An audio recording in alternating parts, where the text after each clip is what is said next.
Hello बच्चों, आपको पता है हमारे देश के राष्ट्रपिता हैं और वो किस नाम से जाने जाते हैं? जी हाँ, हमारे देश के राष्ट्रपिता हैं जिन्हें राष्ट्रपिता महात्मा गांधी के नाम से भी जाना जाता है।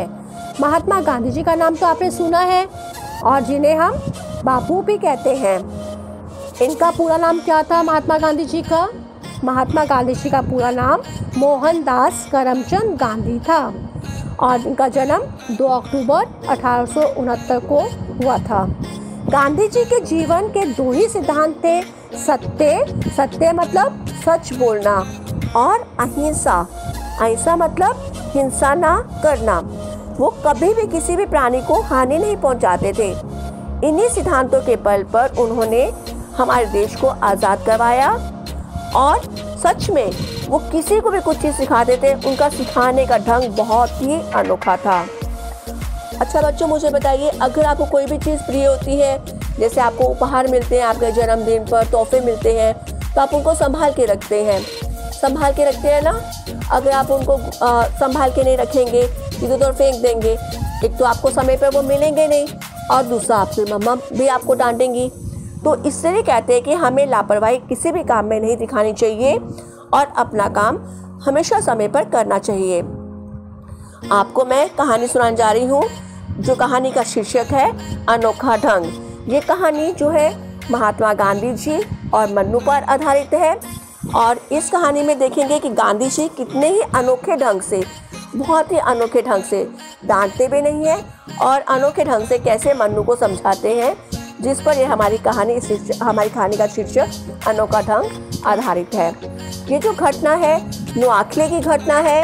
नोआखली ये जो है बांग्लादेश में स्थित है, एक जिला है नोआखली। अब नोआखली की घटना है। यहाँ पे क्या हुआ था, गांधी जी थे वो पैदल यात्रा करते थे, एक गांव से जाते दूसरे गांव में जाते। जैसे आप भी अपने काम को करते हुए समय सारणी बनाते हैं, आपको पता है कि सुबह उठकर क्या करना है।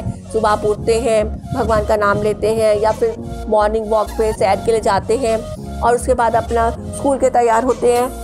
इसी तरह गांधी जी थे, वो भी सुबह उठते थे, पहले तो लिखने लिखाने काम करते थे और उसके बाद वो जो है स्नान करते थे।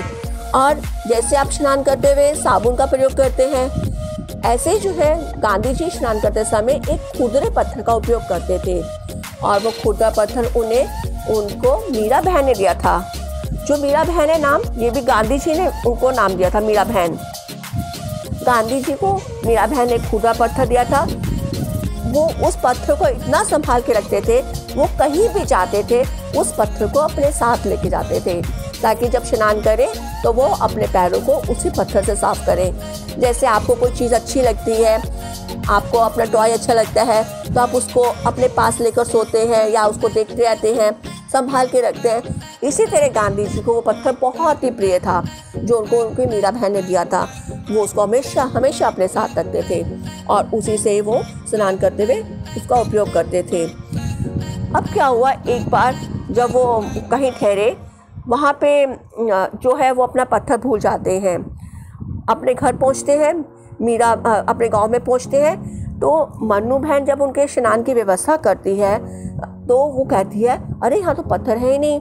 वो गांधी जी से कहती है कि जो है पत्थर वो गुम हो गया है।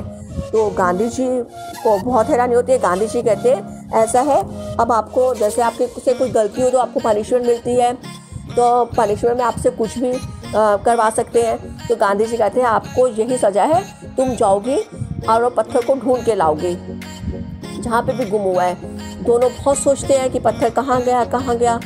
बाद में उनको याद आता है कि हो सकता है हम मीरा बहन के घर ठहरे थे, एक जुलाहे के घर ठहरे थे, हमने हो सकता है, जुलाहा यानी जो कपड़ा बुनता है, उनको याद आता है कि कहीं हम जुलाहे के घर ठहरे थे तो वो पत्थर कहीं उसके घर तो नहीं रह गया जो उनको मीरा बहन ने दिया था। वो बहुत सोचते हैं, बाद में भी सोचते हैं कि शायद वो पत्थर जो है जुलाहे के घर ही रह गया होगा। तो गांधी जी मन्नू कहते हैं, जाओ और उस पत्थर को अब तुम ही लेके आओगी वापस। मन्नू छोटी सी लड़की थी, बहुत छोटी थी और वो कभी घर से अकेली बाहर भी नहीं निकली थी। उसे अकेले जाते हुए डर भी लगता था। तो वो कहती है, जैसे आप भी स्कूल में कहीं बाहर जाते हो या घर से बाहर जाते हो, आप अपने पेरेंट्स को या अपने फ्रेंड्स को कहते हो ना मेरे साथ चलो, तो वो भी मन्नू भी कहती है कि गांधी से पूछती है कि मैं किसी स्वयंसेवक को ले जाऊँ अपने साथ। तो वो गांधी जी कहते हैं स्वयंसेवक यानी जो दूसरों की रक्षा के लिए हमेशा तैयार रहते हैं। गांधी जी कहते हैं नहीं, आप अकेले ही जाओगी और वो पत्थर को लेके आओगी। अब मन्नू डर जाती है क्योंकि जो उसको आखिरी में जो जंगल में से पार करके जाना था, तो वो कहती है मैं जंगल में से कैसे जाऊं, क्योंकि जंगल में जो थे काफ़ी बड़े बड़े सुपारी के जो पेड़ थे, तो वो कहती है कि मैं उसमें से पार करूँगी और डर लगता है जंगल में से कोई भी जंगली जानवर बाहर निकल आएगा। वो डरने लगी, लेकिन वो गांधी जी के आगे कुछ बोल नहीं सकती, क्योंकि हमें बड़ों के आगे कुछ बोलना नहीं चाहिए ना, उनका कहना मानना चाहिए। तो वो गांधी जी को आगे उनका बात को रखने के लिए वो उसको कहती है आप मेरे को ढूंढ के लाना ही पड़ेगा। तो वो बड़ों की आज्ञा का पालन करते हुए चल पड़ती है और ढूंढने के लिए। अब उसको रास्ता तो पता ही नहीं होता, क्योंकि वो बहुत दूर जुलाई के घर थे, कम से कम 15 मील की दूरी थी जहाँ वो गए थे। तो वो सुबह सुबह निकल जाती है पत्थर ढूंढने के लिए। रास्ते में घना जंगल होता है, सुपारी और नारियल के बहुत बड़े बड़े पेड़ होते हैं। आपको पता है जंगल में जंगली जानवर भी होते हैं। उसको ये बहुत डर लग रहा था, उसके पसीने छूटे हुए थे। और सुबह सुबह वो निकली और जैसे ही वो वहाँ पे पैरों के निशानों को, जैसे आप कच्ची ज़मीन पर चलते हैं तो पीछे पीछे पैरों के निशान रह जाते हैं। तो उसने सोचा कि मैं अब रास्ता तो इसी के ऊपर चलते चलते पहुंचूंगी और उसी रास्ते को वो अनुकरण करती हुई चल पड़ी जुलाई के घर की तरफ, क्योंकि उसको रास्ता तो पता ही नहीं था। वो पैरों के निशानों को देखती खोजती, जैसे कच्ची ज़मीन पे जो पैर के निशान पड़ते हैं, अगर आप रेत पे भी चलते तो आपने देखा होगा कि पैरों के निशान पड़ जाते हैं ना, तो ऐसे ही वो कच्ची मिट्टी थी जंगल में, तो उस पर उसके पैरों के निशान पड़े हुए थे। उन्हीं के उन निशानों के ऊपर चलते चलते वो जुलाई के घर में पहुंच गई। अब उसने वहां पहुंची तो जिस घर में ठहरे थे बुढ़िया के घर में, उन्होंने उससे पहचान लिया मन्नू को। उन्हें कहा तुम वही लड़की हो ना जो महात्मा गांधी जी के साथ आई थी। तो उसने अपने आने की सारी बात बताई बुढ़िया को। तो बुढ़िया को क्या पता था वो छोटा सा पत्थर इतना कीमती है। वो कहती मैंने तो उसे सफाई करते हुए फेंक दिया था। अब मन्नू बड़ी परेशान होगी। वो कहती मुझे तो पत्थर लेके जाना ही होगा। फिर बुढ़िया और मन्नू दोनों पत्थर को ढूंढने लग जाते हैं।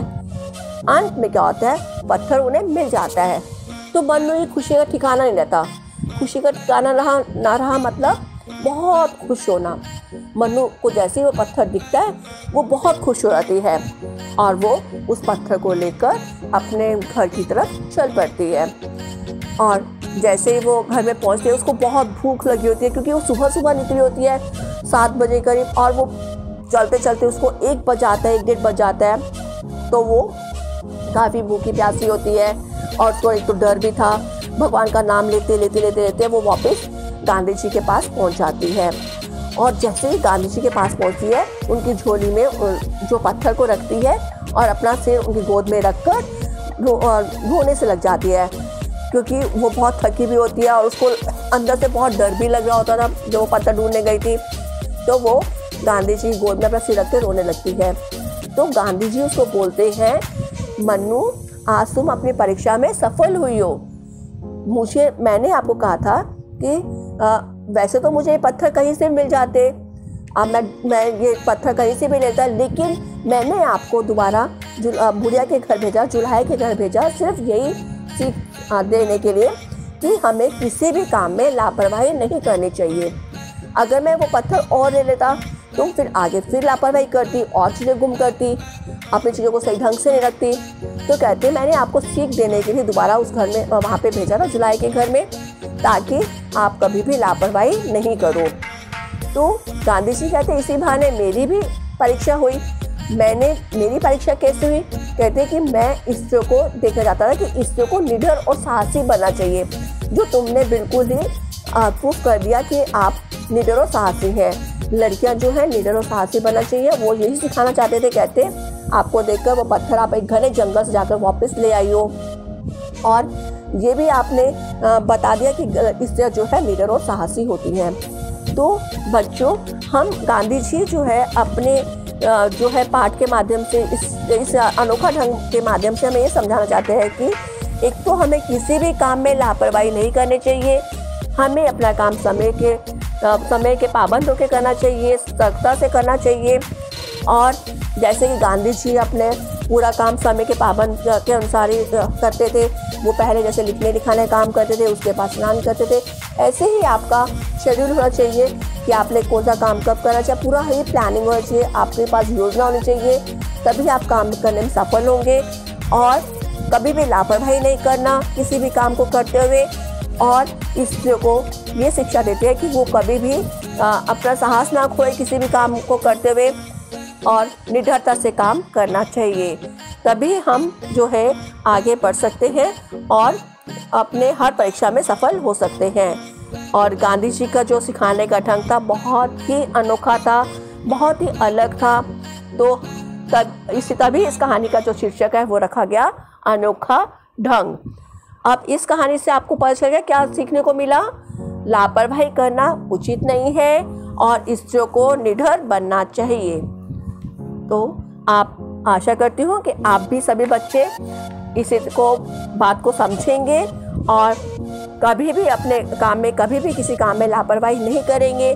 जो काम जब दिया जाए जैसे दिया जाए उसको करेंगे, अपनी चीज़ों का देख रेख सही ढंग से करेंगे और कभी ऐसा एक्सक्यूज़ नहीं बनाएंगे कि हमें ये नहीं करना, अपने से बड़ों का कहना मानेंगे। जैसे कि मनु ने जंगल की परवाह किए बिना जैसे गांधी जी ने उनको कहा उनकी आज्ञा का पालन किया। आप श्री रामचंद्र जी को भी जानते हैं ना, वो भी अपने पिताजी की आज्ञा का पालन करते हुए वनवास गए थे। तो आपको भी अपने से बड़ों का पेरेंट्स का, अपने मम्मी पापा का, दादा दादी का, जो भी आपके घर में आपसे बड़े हैं उनका कहना मानना है। अपनी चीज़ों को संभाल कर रखना है, इधर उधर नहीं फेंकना ताकि किसी भी तरह की कोई मुश्किल ना हो। समय पर चीज़ें आपको मिल जाएं और आप समय के बिल्कुल पाबंद होकर काम कीजिए ताकि आपको हर काम में सफलता मिले। और लड़कियों को कभी भी डरना नहीं चाहिए। लड़के तो वैसे डरते नहीं है किसी भी काम को करते हुए, तो लड़कियों को भी डरना नहीं चाहिए, उनको भी निडर बनना चाहिए। आपको इस कहानी को सिखाने का मतलब यही था। अब बच्चों, जैसे कि आपको पता है कि आजकल कोरोना वायरस भी चला हुआ है और आपको घर में अब आपको मैं ही शिक्षा दे रही हूँ कि आपने अपने घर में रहना है, अपने हाथ को अच्छे से बार बार साबुन से धोना है और मास्क का प्रयोग करना है, बाहर नहीं निकलना। जो काम जब दिया जाए उसको उसी के अकॉर्डिंग उसी के तरह करना है। मैं आशा करती हूँ कि आप सभी मेरी बात भी मानेंगे क्योंकि मैं भी तो आपसे बड़ी हूँ ना। Thank you, have a nice day.